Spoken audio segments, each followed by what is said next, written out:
Kelishib oldik. Tramp Eron bilan muzokara tafsilotini ochiqladi.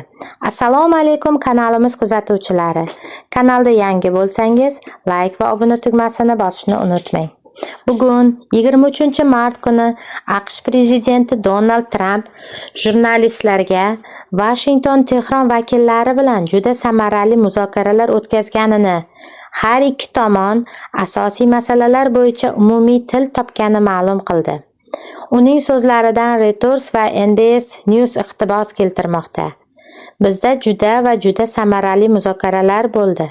Ko'ramiz, ular nimaga olib kelar ekan.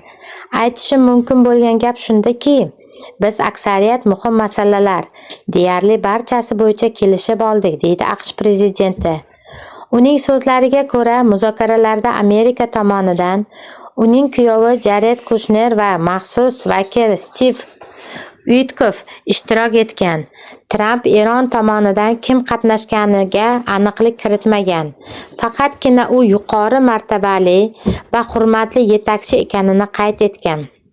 Tramp shuningdek muzokaralar tashabbuskori Tehron bo'lganini da'vo qilmoqda. Ular kelishuv tuzishni xohlashadi va biz bunga tayyormiz. Ularda hech qachon yadro quroli bo'lmaydi. Ular bunga rozi bo'lishdi, deydi u. Axios nashrining manbaga tayanib yozishicha, Washington va Tehron o'rtasidagi muzokaralarda Turkiya, Misr va Pokiston vositachilik qilgan. 2 kun davomida ushbu 3 mamlakat tashqi ishlar vaziri, Amerika va Eron tomonlari Steve Witkoff hamda Eron tashqi ishlar vaziri rahbari Abbos Aroqchi bilan alohida muzokaralar o'tkazgan. The Jerusalem Post manbasiga ko'ra, Washington bilan muzokaralarni Eron parlamenti spikeri Muhammad Bog'ir G'olibov olib bormoqda. Eslatib o'tamiz, avvalroq Tramp samarali muzokaralar munosabati bilan Pentagonga Eron elektr stansiyalari va energetika infratuzilmasiga berilishi rejalashtirilgan zarbalarni 5 kunga kechiktirishni topshirganini e'lon qilgan edi. Eron esa AQSh bilan muzokaralar bo'lganini inkor etmoqda.